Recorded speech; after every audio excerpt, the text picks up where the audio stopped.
इस 21 साल के लड़के को एक ऐसी जेल में लाया जाता है जहां कानून नहीं सिर्फ ताकत चलती है, जहां हर कैदी खून से अपनी पहचान बनाता है। जेल के अंदर आते ही सब कैदी उसकी जान के दुश्मन बन जाते हैं, लेकिन उन्हें क्या पता था कि जिस लड़के से वो पंगा ले रहे हैं वो असल में उन सब का बाप निकलने वाला है। तो कहानी की शुरुआत में हमें एक पुलिस वैन दिखाई जाती है जो कुछ कैदियों को लेकर सीधा चाइना की एक जेल में पहुंचती है। इस जेल में कोई आम कैदी नहीं रहते, बल्कि ऐसे ऐसे कैदी रहते हैं जो सबसे खतरनाक क्रिमिनल्स होते हैं। जो कोई भी कैदी उनके सामने कमजोर दिखता है वो उसे जान से मार डालते हैं। और आज भी कुछ कैदी इस जेल में लाए जाते हैं, जिनमें एक 21 साल का कम उम्र कैदी रिकी भी शामिल था। उसे इस जेल में इसलिए लाया गया क्योंकि उसने एक आदमी को बेरहमी से मार डाला था। रिकी को इस जेल में पूरे 10 साल की सजा सुनाई गई थी, लेकिन उसकी उम्र कम होने की वजह से उसे इस जेल में पूरे 5 साल बिताने थे। जैसे ही रिकी मेटल डिटेक्टर से गुजरता है, वहाँ रेड अलर्ट आना शुरू हो जाता है, जिसे देखकर गार्ड्स उसे रोककर उसकी चेकिंग करने लगते हैं। यहाँ चेक करने के बाद भी उन्हें रिकी के पास से कुछ भी नहीं मिलता, लेकिन मेटल डिटेक्टर अभी भी बार बार दिखा रहा था कि उसके पास कोई तो लोहे की चीज मौजूद है। इसलिए वो गार्ड्स उसे एक एक्सरे मशीन के पास ले जाते हैं। जैसे ही मशीन चालू होती है तो वहाँ उसके सीने पर एक नहीं बल्कि पूरी की पूरी 5 गोलियां फंसी हुई थीं और इन्हीं गोलियों को मशीन डिटेक्ट कर रही थी। ये देखकर वहाँ मौजूद गार्ड्स एकदम से चौंक जाते हैं कि भला ऐसे कैसे हो सकता है कि एक आम इंसान के सीने के अंदर 5 गोलियां फंसी हों, लेकिन फिर भी वो बिल्कुल सही सलामत खड़ा हो। वो गार्ड उससे कहता है कि तुमने इन गोलियों को निकलवाया क्यों नहीं। आगे से रिकी उसे बताता है कि ये गोलियां मेरी बॉडी के लिए एक पावर है, इसलिए मैंने इन्हें नहीं निकाला। फिर हमें दिखाया जाता है कि यह जेल असल में 4 अलग अलग ब्लॉक्स में बटी हुई है और हर ब्लॉक पर एक खतरनाक कैदी का राज होता है। ये चारों अपने अपने हिस्से के बादशाह होते हैं, जो चाहे करते हैं, जिसे चाहे सजा देते हैं। हर सेल का लीडर अपने इलाके में किसी को सांस भी अपनी मर्जी से लेने नहीं देता और जेल का हर एक कोना डर, खून और जुल्म से भरा हुआ है। सुबह होते ही सब अपने कामों में लगे हुए थे। तभी वहाँ एक कैदी आता है जिसका नाम सैमुअल था, जो वेस्ट ब्लॉक का लीडर था। वह आते ही वहाँ एक बूढ़े कैदी विंग को पीटने लगता है, क्योंकि उसने उसका कहना नहीं माना था, इसलिए वह उसे वहाँ पीट डालता है। दरअसल ये आदमी अपनी पूरी जिंदगी इस जेल में बिता चुका था और उसे इस जेल से बाहर जाने की कोई भी उम्मीद नहीं नजर आ रही थी, क्योंकि उसे पता था कि वो इन जालिम और बेरहम कैदियों के बीच ज्यादा देर तक जिंदा नहीं बच पाएगा। इसलिए उसने जेल में ही एक छोटा सा खिलौना अपने बेटे के लिए बनाया ताकि वो अपने बेटे को एक आखिरी तोहफा दे सके। लेकिन इसी दौरान वो खिलौना सैमुअल उठा लेता है। वो बूढ़ा कैदी अपना खिलौना उससे वापस मांगता है, क्योंकि ये खिलौना उसने अपने बेटे के लिए बहुत मेहनत से बनाया था। लेकिन तभी सैमुअल वो खिलौना उसके सर पर दे मारता है, जिससे वो नीचे जा गिरता है और उसके खिलौने के टुकड़े टुकड़े हो जाते हैं। सैमुअल उसे धमकी देता है कि अगर आज के बाद मुझसे पंगा लिया तो जान से मार डालूंगा। यहाँ वो बूढ़ा उसके ताने सुन सुनकर पूरी तरह तंग आ चुका था और अब उसके दिल में सैमुअल के लिए एक बदले की आग भड़क उठती है। इसलिए वो खिलौने का टूटा हुआ टुकड़ा उठाकर उसकी तरफ भागता है, लेकिन सैमुअल का चमचा उसके आगे अपनी टांग अड़ा देता है और मौके पर ही सैमुअल वो खिलौना उठाकर जोर से उसके मुंह पर दे मारता है, जिससे वो वहीं तड़पने लगता है। उसकी दर्दनाक चीखें सुनकर गार्ड वहां आ जाता है, लेकिन इससे पहले कि वो गार्ड उसे उन दरिंदों से बचाता, वो उल्टा उन्हें उसे और पीटने के लिए कहकर चला जाता है। सैमुअल अपने चमचों के साथ दिलेरी से आगे जा ही रहा था, तभी रिकी आकर उसके पैर पर लात दे मारता है, जिससे उसका मुंह सीधा नीचे पड़ी नुकीली कीलों के आर पार हो जाता है और वो कीलों की लकड़ उसकी आंख फोड़कर रख देती है। इसी दौरान उसका चमचा आकर रिकी पर हमला करने ही वाला था, लेकिन जब रिकी ने उसकी तरफ घूर कर देखा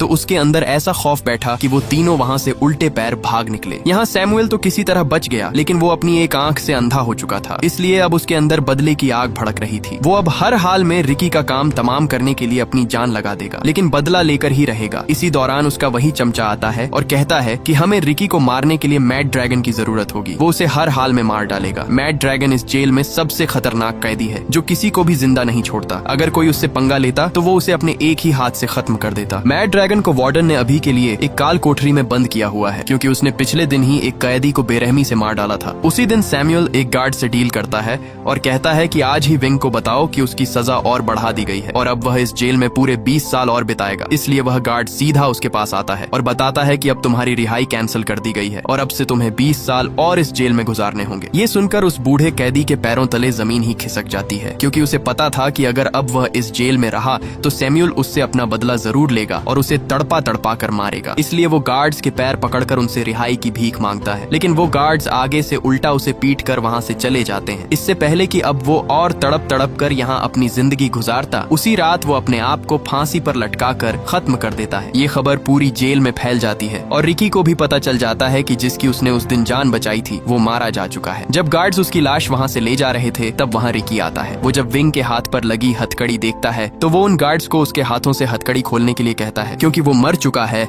अब तो उसे आजाद कर दो। तभी रिकी उसकी हथकड़ी को वहाँ आसानी से तोड़ डालता है। ये देखकर वो गार्ड्स हैरान रह जाते हैं कि इतनी मजबूत हथकड़ी कोई आम इंसान कैसे तोड़ सकता है। रिकी विंग का वही खिलौना निकालता है जो उस दिन सैमुअल ने तोड़ा था और जिसे रिकी ने ठीक कर दिया था। वो उस खिलौने को उसकी बॉडी पर रख देता है ताकि उसे थोड़ा सा सुकून मिल सके। अब विंग को मरता देखकर उसका दिल अंदर से टूट जाता है और एक बार फिर से रिकी के अंदर बदले की आग भड़क जाती है और अब वो सैमुअल से विंग का बदला लेकर ही रहेगा। अगली सुबह सब कैदी नहाने के लिए आते हैं। जब रिकी नहा रहा था तब वहाँ सैमुअल आकर उसे घूर घूर कर देखने लगता है और इसी दौरान वहाँ वो सांड कैदी मैड ड्रैगन आ जाता है। वो सीधा आकर उसके मुंह पर मुक्का दे मारता है और रिकी गुब्बारे की तरह उछलता हुआ एक कोने पर जा गिरता है। लेकिन आगे से रिकी भी एक तूफान की तरह उठ खड़ा होता है और उसके पेट पर इतने जोर का मुक्का मारता है कि उसका पेट अंदर से फटकर बाहर आ जाता है और वो मौके पर ही मारा जाता है। ये देखकर सैमुअल एक कील को लेकर सीधा रिकी के हाथ के अंदर घुसा देता है, लेकिन आगे से रिकी भी उसकी सब उंगलियों को एक तीली की तरह तोड़ देता है। अब रिकी का बदला लेने का वक्त आ चुका था और वो मौके का फायदा उठाकर एक मुक्का सीधा सैमुअल के पेट से आर पार कर देता है और आखिरकार सैमुअल का काम वहीं पर तमाम हो जाता है। सामने खड़े कैदी ये सब देखकर अपने होश ही खो बैठते हैं। इसी दौरान गार्ड आकर उसे वहाँ से पकड़ कर ले जाते हैं। तभी वहाँ एक कैदी नरूमी जो नॉर्थ ब्लॉक का लीडर था वो उसके पास आता है। आया तो वो रिकी के अंदर अपना डर बैठाने के लिए था, लेकिन जब उसने रिकी के हाथों मैड ड्रैगन को मरते देखा तब वो उसे चूहे की तरह अपना दोस्त बनने के लिए कहता है। लेकिन रिकी उसे कुछ भी कहे बिना वहाँ से चला जाता है। उसे सीधे एक ऐसे सेल में बंद कर दिया जाता है जहाँ सबसे खतरनाक कैदियों को रखा जाता था। जैसे पहले मैड ड्रैगन था, इसलिए अब उसे भी यहाँ इस सेल में छोड़ दिया गया। लेकिन तभी उसके सीने के अंदर दर्द शुरू हो जाता है और इसी के साथ हमें फ्लैशबैक का सीन दिखाया जाता है जब वह एक स्टूडेंट था और उसके माँ बाप पहले ही इस दुनिया से जा बसे थे। वह अपनी माँ बाप की कब्र पर आता है तो वहाँ उसके सामने उसका मास्टर जैंग खड़ा हुआ था जो बचपन में उसे मार्शल आर्ट की ट्रेनिंग देता था। मास्टर उसे उसकी ताकत दिखाने के लिए कहता है, लेकिन जैसे ही वह मास्टर पर हमला करता है मास्टर उसे एक ही झटके में नीचे गिरा देता है। इसलिए यहाँ मास्टर उसे बताता है कि तुम अभी पूरी तरह मास्टर नहीं बने हो, तुम्हारे अंदर अभी भी कमजोरी है जिसे तुम्हें पूरा करना होगा और उसे पूरा करने के लिए अभी काफी समय लगेगा, तब जाकर तुम एक मजबूत फाइटर बन पाओगे। इसीलिए यह सुनकर रिकी मास्टर के कदमों में जा गिरता है और गिड़गिड़ाकर कहता है कि मुझे हर हाल में मास्टर बनना है, मैं अपनी कमजोरी को दूर करूंगा चाहे कितना भी समय लगे। इसीलिए उसी दिन मास्टर उसे ट्रेनिंग देना शुरू कर देता है और यहाँ मास्टर रिकी से कहता है कि सबसे पहले तुम्हें अपने दिमाग पर कंट्रोल करना होगा, फिर तुम्हें अपने दिमाग से सारा गुस्सा और नफरत बाहर निकालनी होगी। मास्टर उसके सामने एक पत्थर रखकर कहता है कि अपने पूरे दिमाग को कंट्रोल करके इसे तोड़ कर दिखाओ। इसलिए रिकी खुद को काबू करके वहाँ रखे पत्थर को एक कागज की तरह चीर डालता है। ये देखकर मास्टर वहाँ उस पर पत्थरों की बारिश कर देता है। आगे से रिकी भी उन्हें ऐसे चीरता डालता जैसे कोई तूफान हो। आखिर में मास्टर सबसे बड़ा पत्थर उठाकर सीधे उसके सीने पर दे मारता है, लेकिन रिकी उसे भी आसानी से तोड़ देता है। अब यहाँ मास्टर को समझ आ जाती है कि रिकी अपने आप पर पूरी तरह कंट्रोल करना सीख गया है और अब उसे और ट्रेनिंग की जरूरत नहीं है। इसके बाद सीन शिफ्ट होता है और हमें रिकी दिखाया जाता है जो अपने सेल में बैठा था। इसी दौरान वहाँ एक गार्ड आकर उसे कहता है कि तुम्हें असिस्टेंट वार्डन ने बुलाया है, इसलिए उसे सीधे असिस्टेंट वार्डन के पास लाया जाता है जिसका टेबल खाने से भरा पड़ा था। उसका एक हाथ नहीं था, इसलिए उसने अपने हाथ की जगह पर 2 कुंडों वाली हुक लगा रखी थी और खाना भी वह उसी हुक से खा रहा था। वार्डन गार्ड को रिकी की रिपोर्ट पढ़ने को कहता है। गार्ड उसकी रिपोर्ट पढ़कर बताता है कि रिकी एक यतीम था, उसके माँ बाप नहीं थे और वह बचपन से ही अनाथ आश्रम में ही रह रहा था। उसे स्कूल से भी इसलिए निकाल दिया गया था क्योंकि वहाँ भी वह किसी को भी पकड़कर पीटना शुरू कर देता था। इसलिए उसने म्यूजिक कॉलेज में दाखिला लिया जहाँ उसने बांसुरी बजाना सीखा। यहाँ तक कि वह अपनी कम उम्र में ही एक गैंग के साथ मिलकर उसने एक आदमी की जान ले ली, इसलिए उसे यहाँ इस जेल में लाया गया। यह सुनकर वार्डन उसके पास आकर पूछताछ करता है कि तुम्हारे सीने में 5 गोलियां आई कैसे, लेकिन रिकी मुस्कुराते हुए कोई भी जवाब नहीं देता। इसलिए वार्डन उसे एक तस्वीर दिखाता है जो रिकी की दोस्त की थी। रिकी जब उसे लेने के लिए अपना हाथ आगे बढ़ाता है तभी वार्डन उसके हाथ पर वो कुंडों वाली हुक घोंप देता है और लगातार उस पर मुक्कों की बारिश कर देता है। वार्डन उसका मुंह खुलवाने की बहुत कोशिश करता है, लेकिन आगे से रिकी उसके मुंह पर थूक देता है। इसलिए गुस्से में आकर वार्डन उस तस्वीर को कुचल डालता है, जिसे देखकर रिकी का खून खौल उठता है और उसने वहीं पर टेबल के 2 टुकड़े कर दिए। ये देखकर वार्डन बिल्ली की तरह एक कोने में जा छुपा। रिकी उसका मुंह तोड़ने ही वाला था, लेकिन उसने अपने गुस्से को काबू किया और वहाँ से चला गया। रात रिकी अपने सेल में बैठा उसी तस्वीर को देखकर बहुत दुखी था, क्योंकि ये तस्वीर उसकी दोस्त केको की थी, जो पहले दोनों हर दिन अपनी जिंदगी हंसी खुशी गुजारते थे, लेकिन जेल आते ही उसकी जिंदगी एक कुत्ते की तरह होती जा रही है। वो अपने आप को शांत करने के लिए वही बांसुरी बजाता है जो वो अपनी दोस्त के साथ बैठकर बजाता था। लेकिन तभी एक गार्ड आकर उसे बांसुरी बजाने से मना करता है और कहता है कि अगर दोबारा बांसुरी बजाई तो बांसुरी के टुकड़े टुकड़े कर दूंगा। अगले दिन जब सैमुअल का चमचा अपने सेल से बाहर आया तब उसके पीछे कुछ कैदी पड़ जाते हैं, क्योंकि उसी की वजह से विंग अपनी जान से हाथ धो बैठा। अब ये सब उससे विंग का बदला लेना चाहते थे। वो उसे एक नुकीली तलवार से काटने ही वाले थे, लेकिन तभी वहाँ वही कैदी नारुमी आता है। वो उन्हें उसे मारने से मना करता है, क्योंकि अगर उसे मार दिया गया तो तुम सबकी सजा और बढ़ा दी जाएगी, यहाँ तक कि उन्हें सजाए मौत भी हो सकती है। लेकिन वहाँ वोंग नाम का कैदी उस पर गुस्सा होता है और कहता है कि जब हम पर जुल्म होता था तब तुम कहाँ थे? उस वक्त तुमने हमारी मदद क्यों नहीं की? और अब जब हमारी बारी आई तो तुमने इसे जिंदा रहने के लिए क्यों छोड़ दिया? वो उससे कहता है कि हमें इसे जिंदा नहीं छोड़ना चाहिए, हमें इसे मारना ही होगा। ये सुनकर नारुमी गुस्से में आ जाता है और वही नुकीली तलवार लेकर उसका मुंह बीच से काट देता है, जिससे वो वहीं तड़पने लगता है। इधर ऊपर खड़ा वार्डन उसे देखकर बहुत खुश होता है और कहता है कि तुमसे ये उम्मीद नहीं थी, लेकिन अब तुमने मेरा दिल खुश कर दिया है। वार्डन उसके मुंह में नुकीला हुक फंसाकर उसकी जिंदा लाश घसीटता हुआ वहां से ले जाता है। उसी दिन वार्डन नारुमी को अपने पास बुलाता है और एक हथियार देकर कहता है कि जिस तरह तुमने वोंग को मारा है उसी तरह अब तुम्हें रिकी को भी जान से मारना होगा। यह सुन नारुमी सोच में पड़ जाता है, क्योंकि वोंग तो एक आम कैदी था, इसलिए उसने आसानी से मार दिया। लेकिन रिकी कोई आम सा कैदी नहीं है। अगर उसने रिकी से पंगा लिया तो वो उसे मैड ड्रैगन की तरह फाड़ कर रख देगा। लेकिन वार्डन का हुक्म था, इसीलिए वो ये करने के लिए मान जाता है। इसके बाद नारुमी जेल के ग्राउंड में आता है। वहाँ उसने वोंग को जंजीरों से बांधकर एक ढांचे पर लटका रखा था, ताकि उसको तड़पता हुआ देखकर बाकी कैदियों के दिलों में उसका खौफ बढ़ जाए और कोई भी दोबारा उसके खिलाफ खड़े होने की हिम्मत न करे। वहाँ उसकी बॉडी को देखकर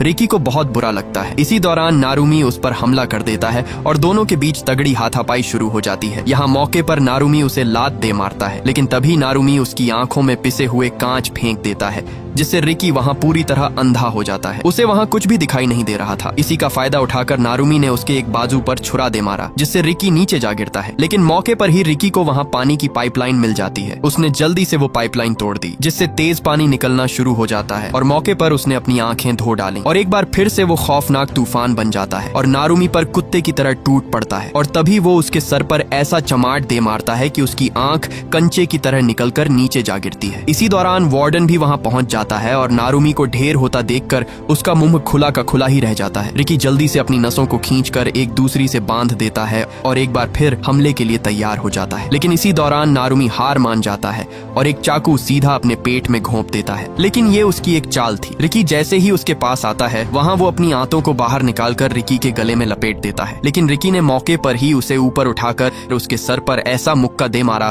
कि उसके सर की सब हड्डियों का कीमा बन गया और उसका काम वहीं पर तमाम हो जाता है। इसके बाद रिकी वोंग की बॉडी नीचे उतारता है। वो सब उसे उठाने की कोशिश करते हैं, लेकिन तब तक देर हो चुकी थी और वोंग वहाँ अपना दम तोड़ चुका था। इसलिए ये देखकर रिकी सब कैदियों से कहता है कि इस बेकसूर की मौत का जिम्मेदार वार्डन ही है, उसे जान से मार डालो। इसलिए सब कैदी उस पर एक तूफान की तरह भागते हैं और उसे मारने के लिए अपना हल्ला बोल देते हैं। लेकिन तभी वहाँ कोई एक कैदी को पकड़कर उसका सर फोड़ देता है। ये देखकर सब एकदम से चौंक जाते हैं। दरअसल ये तीनों अपने अपने सेल के लीडर थे और अब यही 3 बच गए थे, क्योंकि चौथा कैदी नारुमी मारा जा चुका था। पहले कैदी का नाम चैंग, जो एक लड़की थी, उसमें एक ऐसी ताकत थी जिससे वो एक जगह से दूसरी जगह आसानी से पहुंच जाती थी। दूसरे कैदी का नाम कितामा था और तीसरा कैदी ब्रैंडन था। यहाँ वार्डन रिकी से कहता है कि अगर तुम्हारे अंदर हिम्मत है तो इन तीनों को मार कर दिखाओ। रिकी के सब साथी भी उसे कहते रहे कि इन सबको मार डालो, लेकिन रिकी आगे से कुछ भी नहीं बोलता और सीधा वोंग की लाश को उठाकर वहाँ से जाने लगता है। वार्डन उसे एक ऑफर देता है और कहता है कि मैं तुम्हें नॉर्थ सेल का लीडर बनाना चाहता हूँ, क्योंकि नारुमी मारा जा चुका है, इसलिए अब मैं उसकी जगह तुम्हें रखना चाहता हूँ। मैंने तुम जैसा ताकतवर कैदी आज तक नहीं देखा। लेकिन रिकी आगे से उसे कुछ भी नहीं कहता, क्योंकि वो उसके इशारों पर नाचने वाला सांप बनना नहीं चाहता था। वो अब पूरी तरह टूट चुका था, क्योंकि उसी की वजह से सब उसके साथ ही अपनी जान से हाथ धो बैठे। दूर बैठा एक लड़का जो इस जेल में कैदी था, वो रिकी को देख रहा था। जब रिकी एक पत्ते से धुन बजाता है, तब वो लड़का भी पत्ते से धुन बजाने की कोशिश करता है, लेकिन कई कोशिश के बाद भी वो धुन नहीं बजा पाता। तभी रिकी उसके पास आकर बैठ जाता है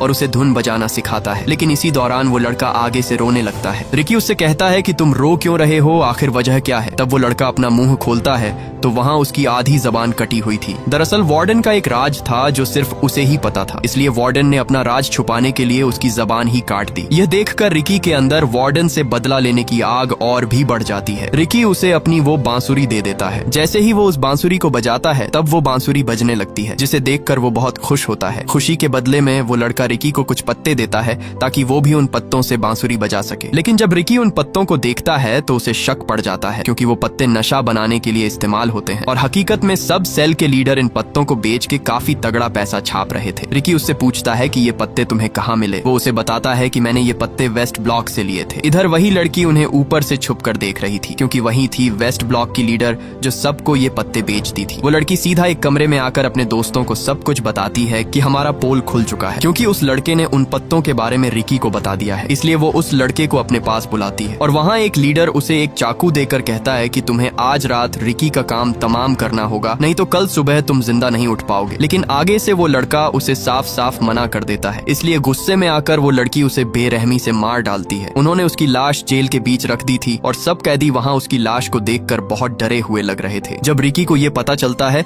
तो वो सीधा उसकी लाश के पास आता है। वहाँ उसकी बॉडी को उन जालिमों ने पीस डाला था। लाश के पास आते ही रिकी को वही बांसुरी पड़ी मिलती है जो उसने उस दिन उस लड़के को दी थी। रिकी अपने साथी को मरता देखकर उसके अंदर गुस्सा उभर आता है। इधर वार्डन को भी उस लड़की के काले करतूत पता चल चुके थे, जिससे वो उस पर बहुत गुस्से होता है। दूसरी तरफ रिकी ने पूरे का पूरा उन पौधों का बाग ही जलाकर राख कर डाला। वो लड़की वहाँ भाग कर आती है, लेकिन तब तक देर हो चुकी थी और उसके सब पौधे जलकर वहाँ राख बन गए थे। रिकी गुस्से से उसे कहता है कि जिस तरह तुमने मेरे साथी को मारा है उसी तरह मैं भी तुम्हें तड़पा तड़पा कर मारूंगा। उन दोनों के बीच लड़ाई शुरू होने ही वाली थी कि तभी वो लड़की गोली की तरह भागकर उसे ऐसा मुक्का दे मारती है। वो उड़ता हुआ सीधा एक दीवार के साथ जा लगता है। इधर जब जेल के अंदर सब कैदियों को पता चलता है कि बाहर आग पूरी तरह फैलती जा रही है, इसलिए सब कैदी मौके का फायदा उठाकर वहाँ से बाहर भागने लगते हैं। सब कैदी अपनी आजादी के लिए उस बिल्डिंग से बाहर नीचे भाग जाते हैं, क्योंकि उनके पास यही एक आखिरी मौका था इस जेल से भागने का। दूसरी तरफ वार्डन को भी सब पता चल जाता है, इसलिए वो उस गार्ड पर बहुत गुस्से होता है। लेकिन तभी एक गार्ड आकर उसे बताता है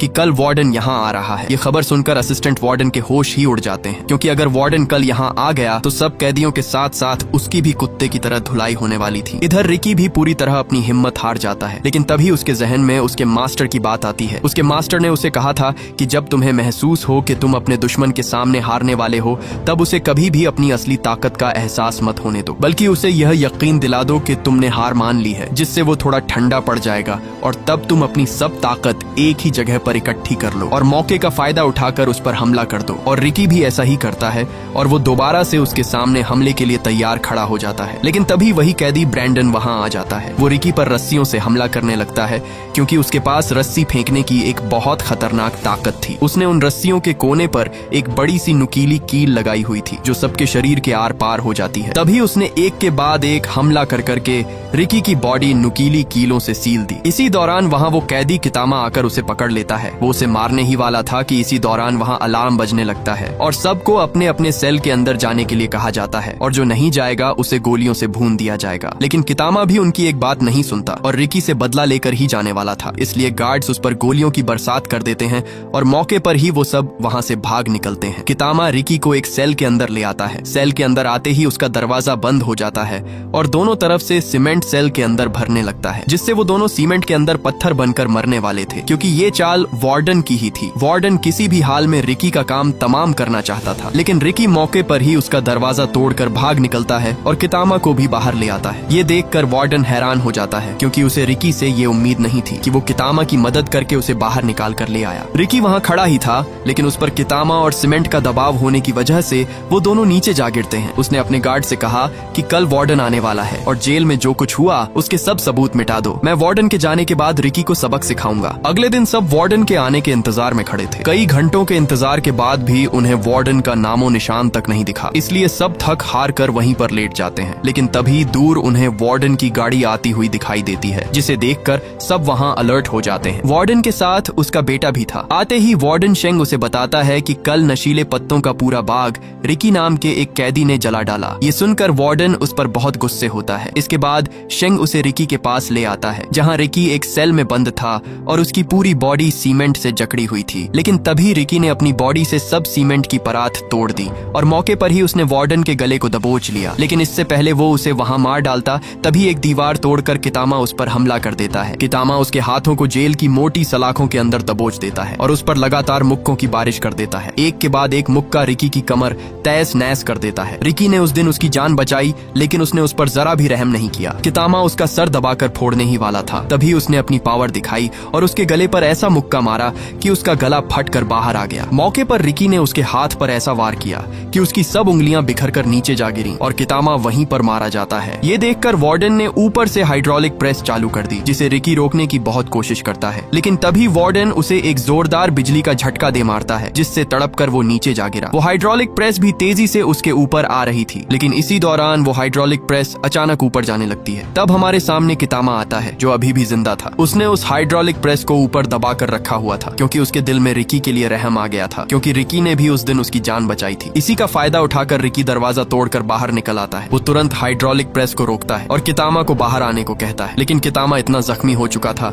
कि वो अपने पैर हिला भी नहीं पा रहा था। और यहाँ कितामा अपनी हिम्मत हार जाता है और वो हाइड्रोलिक प्रेस उसे कुचल डालती है। मरते वक्त कितामा से एक फोटो उड़कर आती है। जब रिकी उसे देखता है तो उस तस्वीर में कितामा और उसकी माँ थी। ये देख रिकी वार्डन पर अपना गुस्सा निकालता है, इसलिए वार्डन एक और बटन दबा देता है और रिकी दोबारा से एक गड्ढे में जा गिरता है। इसके बाद रिकी को एक बड़ा सा गड्ढा खोदकर उसे उसके बीच जंजीरों से बांध कर रखा हुआ था। तभी वार्डन वहां आकर कहता है कि सब कैदी एक एक करके रिकी के ऊपर मिट्टी फेंकना शुरू कर दें, लेकिन वहां खड़े 2 कैदी उसे साफ साफ मना कर देते हैं कि हम रिकी पर ये जुल्म नहीं करेंगे। ये देखकर वार्डन उन्हें वहीं पर गोलियों से भुनवा देता है, इसलिए डर की वजह से सब कैदी एक एक करके उस पर मट्टी डालने लगते हैं। तभी वार्डन उससे कहता है कि अगर तुम पूरे 7 दिन तक इस गड्ढे में जिंदा रहे तो तुम्हें हम आजाद कर देंगे। इसी दौरान वार्डन जेंग वहां उस गड्ढे में एक बांस ठोक देता है, ताकि जब उसकी बॉडी नीचे दफनाई जाए तो वो सिर्फ इस बांस से सांस ही ले सकेगा। रात रिकी के सब दोस्त गहरे सदमे में थे, क्योंकि उन्हीं के हाथों उनका साथी गड्ढे में दबा दिया गया। इधर बाहर वही कैदी आते हैं जो ईस्ट और वेस्ट ब्लॉक के लीडर थे। वो वहां उस बांस के अंदर एक चीज फंसा देते हैं ताकि रिकी सांस न ले सके और वो नीचे ही मारा जाए। लेकिन उन दोनों के जाते ही पीछे से रिकी उस बांस को 2 हिस्सों में तोड़ देता है। इसके बाद हमें दिखाया जाता है कि एक दिन उसकी दोस्त केइको अपने स्कूल से घर वापस जा रही थी। इसी दौरान उसे वहां दूर बैठे कुछ गुंडे दिखाई देते हैं जो उसे पकड़ने के लिए उसका इंतजार कर रहे थे। ये देखकर वो भागने के लिए जैसे ही पीछे मुड़ती है, तब वहां उसे दूसरा गुंडा पकड़ लेता है और उसे सीधा एक कोठरी में लाकर बंद कर देते हैं। उन गुंडों का बॉस केइको से अपना बदला लेना चाहता था, क्योंकि एक दिन केइको की वजह से ही रिकी ने उसकी अच्छी खासी धुलाई कर दी थी। वो उसे वहां मारने ही वाला था कि तभी वो मौके का फायदा उठाकर वहां से भाग निकलती है और वो भागकर सीधा एक बिल्डिंग से कूद जाती है और केइको वहीं पर मारी जाती है। जब रिकी को ये पता चलता है तो उसका दिल अंदर से चूर चूर हो जाता है। वो जैसे तैसे करके उस आदमी को ढूंढ लेता है जिसने उसकी दोस्त की जान ली। आगे से वो आदमी भी उस पर लगातार गोलियां चलाता है, लेकिन रिकी को जरा भी फर्क नहीं पड़ता। उल्टा रिकी उसकी टांग तोड़कर उसका सर फोड़ देता है और वो मौके पर ही मारा जाता है। और यही रिकी का जुर्म था जिसकी वजह से उसे उस खतरनाक जेल में बंदी बनाया गया। दूसरी तरफ उसके 7 दिन पूरे हो चुके थे। उसी दिन रिकी को उस गड्ढे से बाहर निकाला जाता है। वार्डन को यकीन था कि वो मर चुका होगा, लेकिन जैसे ही उसे बाहर निकाला गया तो वहाँ उसकी सांसें चल रही थीं। ये देखकर वार्डन के होश ही उड़ जाते हैं, इसलिए रिकी को दोबारा से नुकीलेदार सरियों के अंदर फंसा दिया गया। वार्डन उससे उसकी ताकत के बारे में पूछता है कि ऐसी कौन सी ताकत तुम्हारे अंदर है जो तुम मट्टी के अंदर बिना सांस के जिंदा रहे। लेकिन रिकी भी आगे से अपना मुंह नहीं खोलता, इसलिए वहाँ वही लड़की आती है। उसने अपने हाथ में बहुत सारे ब्लेड रखे हुए थे। वो उन सारे ब्लेडों को रिकी के मुंह के अंदर दबाकर ऊपर से टेप लगा देती है और एक के बाद एक लगातार तमाचे उसके मुंह पर दे मारती है, जिससे रिकी का मुंह खून से लालो लाल हो जाता है। इसी दौरान वार्डन आकर उसके मुंह से टेप उतार देता है, लेकिन आगे से रिकी सब ब्लेड उसके मुंह पर फेंक देता है और सब ब्लेड वार्डन के मुंह के अंदर धंस जाते हैं। इसलिए एक बार फिर से उसे एक खाली काल कोठरी में डाल दिया जाता है। उसी दिन वहाँ एक कैदी छुपकर उसे खाना देने आता है। वो खाना देकर वहाँ से जाता ही है कि तभी पीछे से उसे वही कैदी देख लेता है